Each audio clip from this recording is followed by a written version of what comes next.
Session 10. I'll just share the screen so that you can see what I'm looking at. If I can find my page. There it is. Wait for this whirly line to finish, stop whirling. So it's your responsibility to make sure that you fill in every worksheet. It's really important that you do, because the examiner will be looking through your work, whether it's digitally or on paper.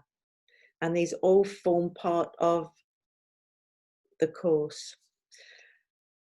So it could be that this is a chance for you to catch up, because it's not too bad. We used to do more of this in the classroom, but now we're going to do it like this, but your tutor will go over the main points in the classroom so that you've got an opportunity to put your view forward, because we're not stamping out everyone with a cookie cutter, and you don't all leave here the same. Bring your own thoughts in. So reading Ruth Holbrook, chapter 4 and 9, you've got particular pages to look at there. The respiratory system for the boxes, and so it says these worksheets will be completed in class, but we want you to do them ahead of the class, and because you used to be able to do it in groups, but now we can't do that, so we're doing it this way. So there's just two circumstances that you need to put here where a reflexologist might recommend a full reflexology treatment of the hands.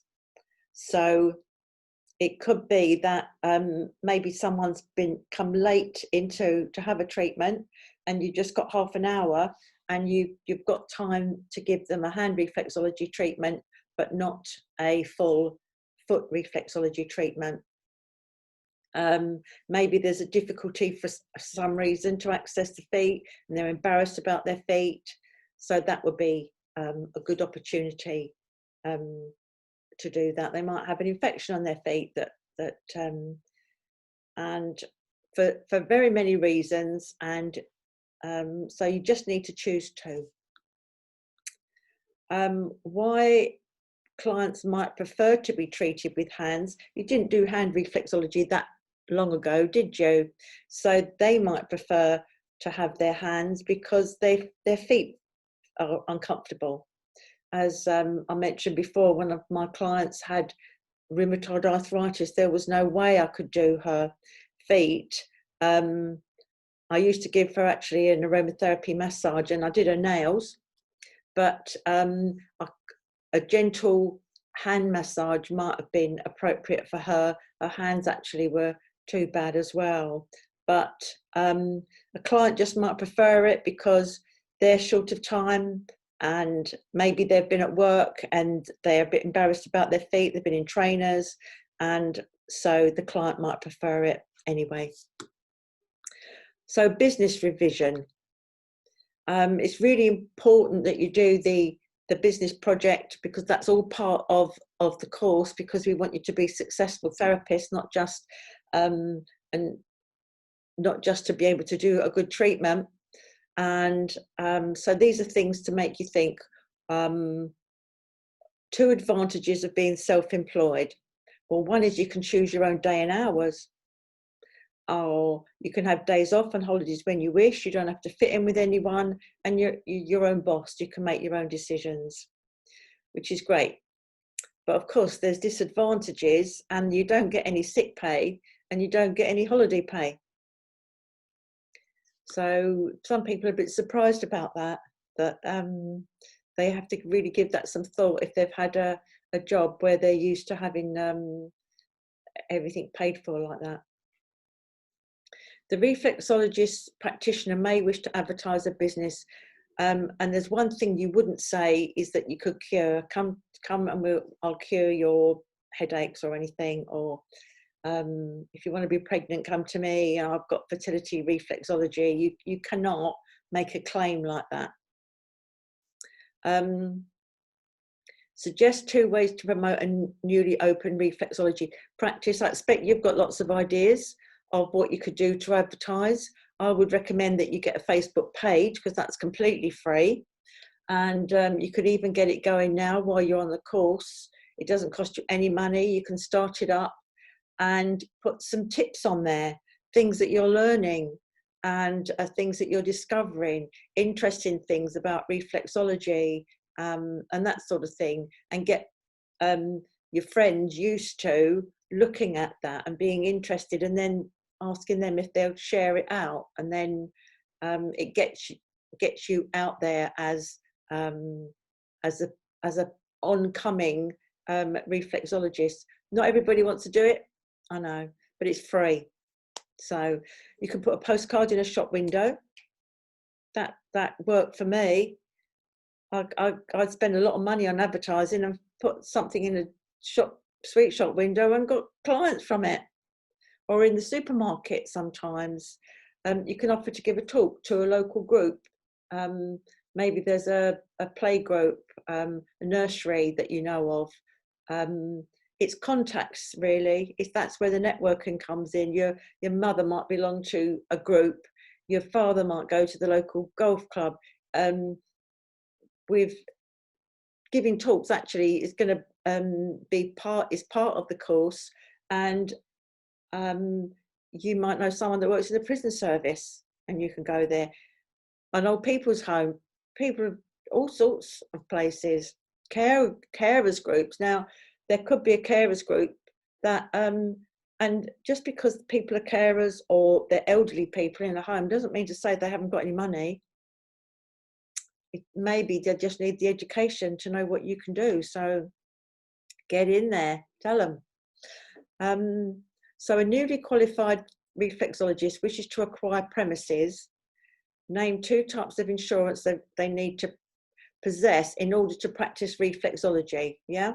So they're talking about reflexology insurance. Well, there's public liability and professional indemnity, which you get as one thing, and you should all belong to the AOR as students, and you automatically get public and professional indemnity. So the public liability is in case somebody trips over while they're with you, and the professional indemnity in case they're saying there's something that your treatment has caused them detriment.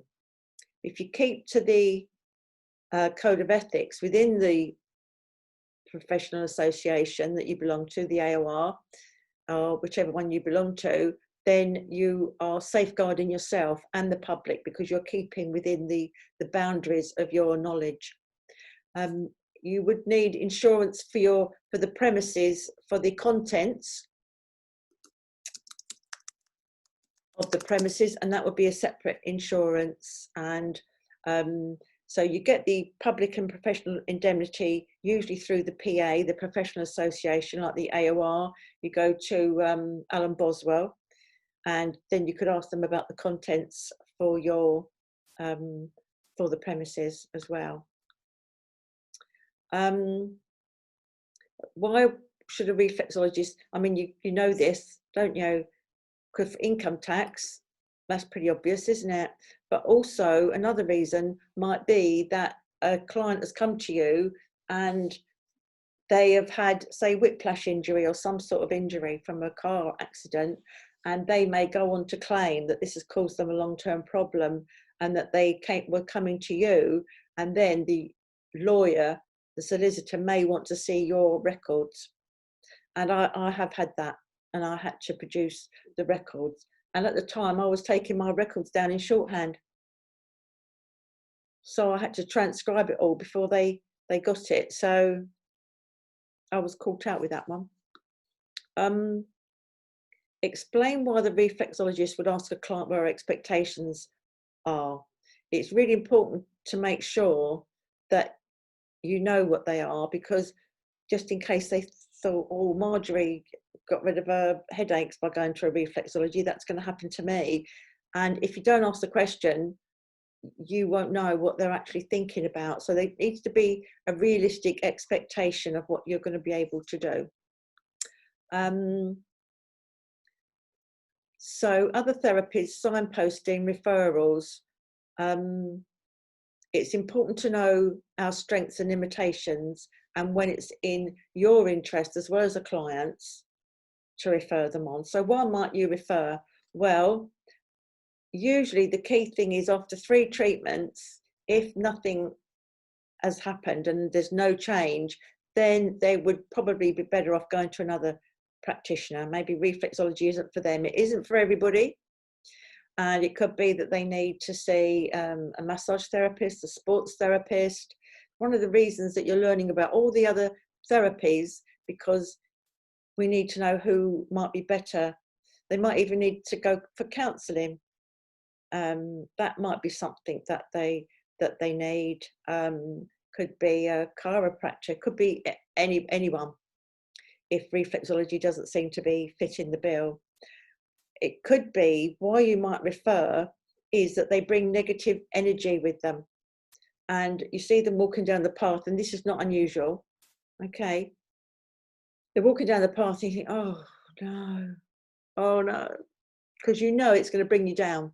Because as soon as they come in, how are you? Oh, well, you know, and immediately this negativity sort of goes onto you if you're not careful, which is why you need to protect yourself. You can protect yourself by imagining that you're in a bubble. So you definitely need to think of yourself, protect yourself in that way, so that you don't take this on board. You definitely haven't got to take on people's problems on board and solve them all. That's something that I learned the hard way, because you're not going to.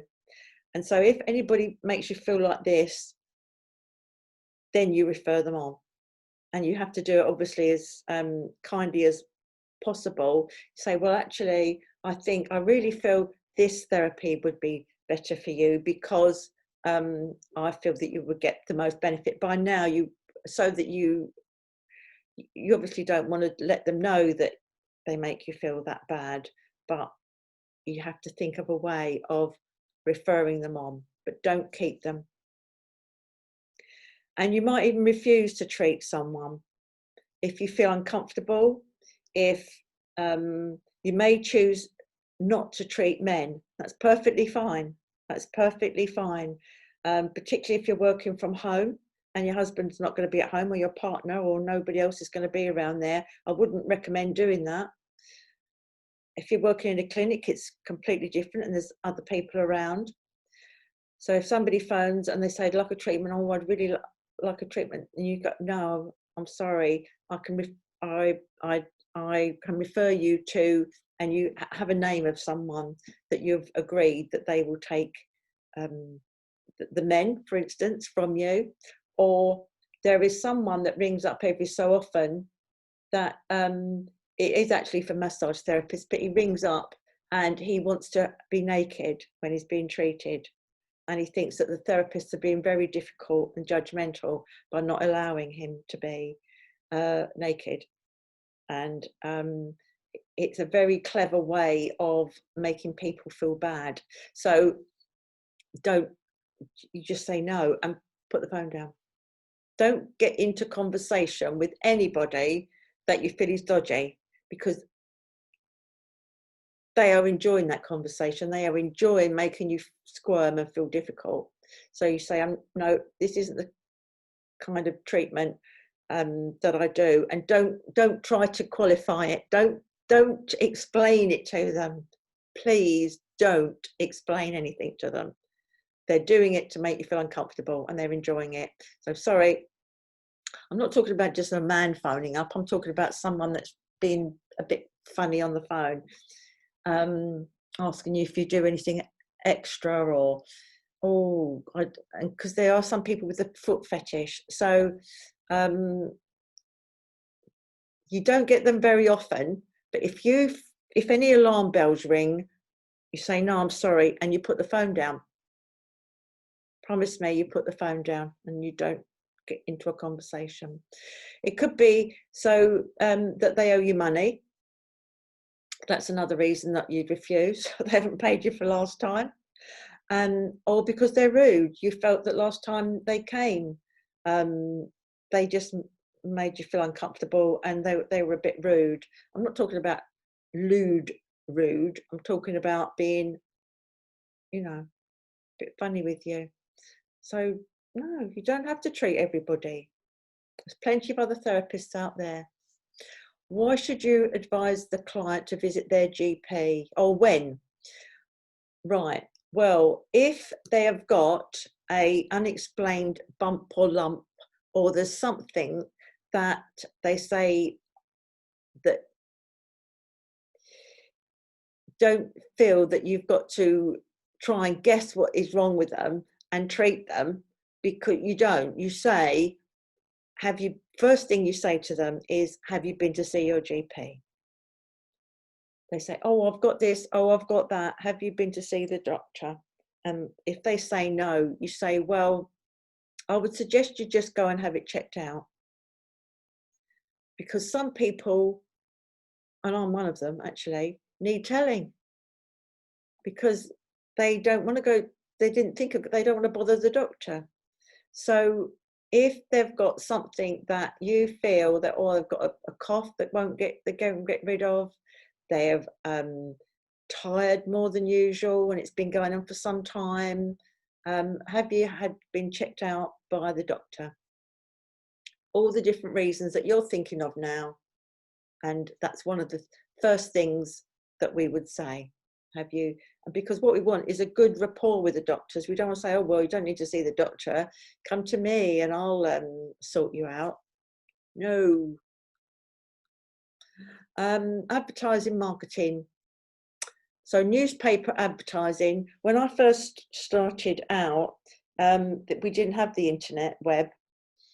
I know, it was that long ago, but it was very, very expensive and you'd got no idea. I used to advertise in the papers quite a bit, and you'd have to be careful where you put the ad in the classifieds. You couldn't put it in the personal column. Yeah, it was very, very, anyway, you haven't got to worry about that now. But I don't think anybody advertises in the paper. I might as well take this out actually, because it's expensive, but for some of us, it was the only way of, particularly with me, I moved from Essex to Norfolk and I didn't know anyone, so I had to advertise somehow. So this one, advantages and disadvantages of running a clinic from home. Okay, so there's huge advantages from doing it from home, because you don't have to pay any rent. You can work when you like, you can fit around your commitments, you've got no travelling time, you can you can have your room, make a room in your home a clinic, and you can have what colour you like. But there's lots of disadvantages. You need to have a room that you can set aside, for one thing, and quite often people don't realise that until they're on the course and they start doing their case studies, that what they thought they could do, they couldn't actually do. We had one lady who lived on a boat and she wanted to treat people on the boat, and then she realised that she couldn't do that because of the hazard of getting to her boat through the undergrowth. When you're working from home, you're never away from work. And that's why it's good to have a uniform, so you take it off and put it on. It doesn't have to be like a uniform. It can just be a nice top that you put on. You're never away from work. There's restrictions, or distractions rather. Because it could be that your husband works from home as well. So then you've got the worry of there could be potential noise if he's on the phone with somebody, or is seeing somebody coming in and out. If you've got a dog, might start barking when the postman comes. You might have a problem with parking. You might have legal restrictions, and also people that rent a place, they are often not allowed to run a business from home. You could be there could be tax issues, and some people, you need to look out in case and use the room for a double purpose. not just for a therapy, because you may be liable to capital gains tax. You need to find that out, especially, and if you have a log cabin in the garden, make sure it's dual purpose, that you keep, put you up in there, put your up bed in there, so you've got as a guest room as well. Sometimes it's hard to create a professional atmosphere. It depends on your circumstances. Some it's easy to get. One of my most successful students, she had a house that was big enough to have like one of those fold up thingies, you know, that you could, like a frame, so that people couldn't, as they came in, they couldn't see the rest of her house, and they went into this room and out again. So it sort of kept it completely separate, so they didn't see her house. She also kept off, she also made sure that none of them were her friends on Facebook, because she didn't want them seeing her when she was not being a therapist, for instance. So, and it can be hard to get that professional relationship sometimes, to keep it professional because you're in your own home. Yeah.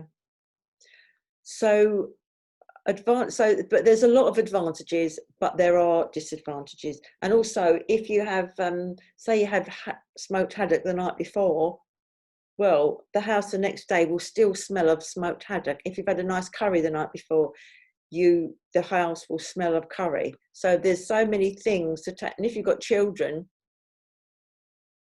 have they, you know, the toilet, you've got the bedroom door open, there's all sorts of things to take into account.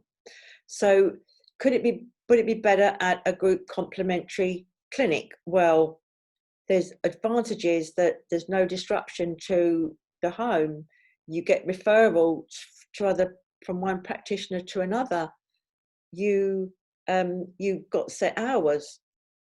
So if somebody phones up and said, "Can I see you Thursday afternoon at 6 o'clock?" You know for sure you can't say yes, because you've got set hours. And that actually is a safety net for a lot of therapists, because they can't say no. They treat people outside of the hours that are convenient.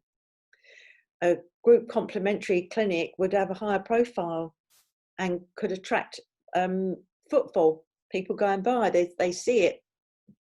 And another thing is that working on your own, you feel pretty isolated as a therapist. So there you are, working with other therapists, and you go to make a cup of tea and you see somebody else. Well, you don't get that at home. Not somebody that's in your business.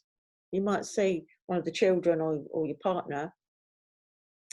The disadvantage is you can't create your own atmosphere, because that's how it is. You've got to then rent the room, and it could be anything. It could be 25% of what you take.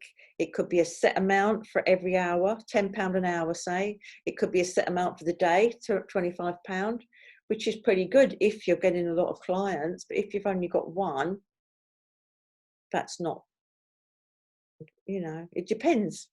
You've got restricted hours, so it's good to have those set hours. And then on the other hand, it's restricted. You've got you might have to get there as well. And if, like I used to be, you've got a room that you rent somewhere and you've got a home clinic, then you've got two lots of stuff to buy, haven't you? Because you don't want to transport it there every time. But they may have something for you, so that might not be a problem. So home visits, you're finding out possibly now what it's like to carry out home visits. And the one thing is that the client's usually relaxed in their own home and they don't need to move at the end of the treatment. It gives you a bigger catchment area, because it depends on how far you want to travel. If you do it in the evening, say, they can go straight to bed. And there's a lot of advantages, but the disadvantages is that you've got to take your equipment with you, and you've got travelling to add on to your time. There might be distractions. People will quite happily answer the phone and talk and not realise that it's not the thing to do when they're having a treatment. I've had a woman, she was babysitting her grandchildren, and this was in a crib, this was in a playpen, and there was a dog there, and the phone rang, and you know, this woman needed relaxation. It might be difficult to ensure privacy. You're in the middle of doing a treatment and somebody just walks through. It could be that their hygiene isn't adequate, and they might be very talkative, and you have difficulty leaving them. I actually found it easy. I'm not being funny, but it was easier to leave them if I visited them than if they were in my own home, because when I was doing a mobile treatment, I packed myself up. You know, after you've done all the nice things, you've talked to them, you've given them home care advice, and you've listened to whatever they've had to say, and then you're packing up, and then you go by the door, and you know, you've made another appointment. Don't forget to take the money. That's another thing you forget. Well, I used to forget. Goodbye, thank you, see you next time. So that could be an advantage as well as a disadvantage, depending on how you were. But and they might have their own music, so they're happy to do, that's great.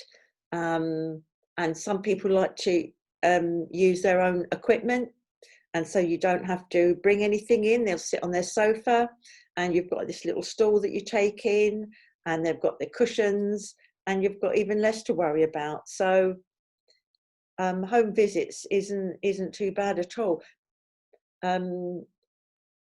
If you're doing home visits with a couch, you know, like the bed couch, then you'd need to make sure there was enough room in their lounge or living room, because I've got stuck with that one.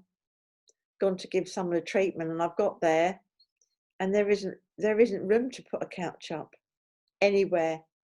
This is where an elderly person living in one of those bungalows. There wasn't any room. I had to do her on the bed. Didn't do my back any favours, but I hadn't thought it through in advance. So I've made all the mistakes just so that you don't have to, so that you think about it in advance. So I hope that's helped going through that, and it's given you some food for thought. I'm sure you've thought of lots of other things, and your tutor will have some things as well. But anyway, see you next time.